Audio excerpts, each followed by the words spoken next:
উৎপাদন হচ্ছে, কোথাও কোথাও নষ্ট হচ্ছে কৃষি পণ্য। কৃষি সম্প্রসারণ অধিদপ্তরের তথ্য বলছে, দেশের মোট চাহিদার চেয়ে অনেক পণ্যই বেশি উৎপাদিত হয়। তবে বাজার ব্যবস্থার দুর্বলতায় কৃষক ও ভোক্তা দুপক্ষই রয়েছে বিপাকে। দেশের কৃষি খাতের নানানমুখী সংকট ও ভ্যালু চেইনের উন্নয়ন নিয়ে ঢাকা চেম্বার অব কমার্সের সেমিনার উঠে আসে এমন সব বাস্তবতা, যার জন্য বাজারের সরবরাহ ব্যবস্থাকেই দায়ী করেন সংশ্লিষ্টরা। আর এ থেকে উত্তরণে কৃষিখাতকে স্মার্ট করার বিকল্প নাই বলে জানিয়েছেন আইসিটি সচিব। টেকনোলজিকে যদি আমরা আসলে কৃষকদের উপযুক্ত করতে পারি, তাহলে কিন্তু আমরা আরো অনেক বেশি স্মার্ট হব।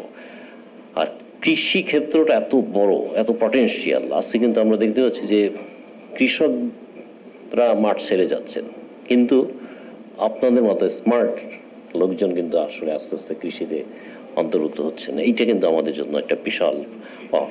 আর বাণিজ্যমন্ত্রী বলেন, কৃষকদের ন্যায্য মূল্য পাওয়ার জন্য নানান উদ্যোগ নিয়েছে সরকার। আর এতে উৎপাদন বাড়ার পাশাপাশি ভোক্তারাও সুফল পাবে। কৃষক কিন্তু তার পণ্যের দাম পাচ্ছে না হারভেস্টিং সিজনে, আবার ভোক্তা অতিরিক্ত দামে ক্রয় করতেছে। তার মানে মাঝখানে দের ইজ এ ডিস্টারবেন্স, এবং এই সাপ্লাই চেইন ভ্যালু চেইনটা আমাদেরকে সেট করতে হবে, এবং যেটা হলো আপনাদের কাজ। অপচয় কমাতে ভ্যালু চেইন প্রক্রিয়ায় প্রযুক্তির ব্যবহার বাড়ানো হবে বলেও জানান তিনি। সুদবিহীন ব্যাংকিং এ আত্মশুদ্ধির পথ এনআরবিসি ব্যাংকের ইসলামিক ব্যাংকিং আল আমিন। ভ্যালু চেইন বা স্মার্ট এআই টেকনোলজি কিভাবে ইউজ করা যায়। মনিরুল ইসলাম, মোহনা সংবাদ, ঢাকা।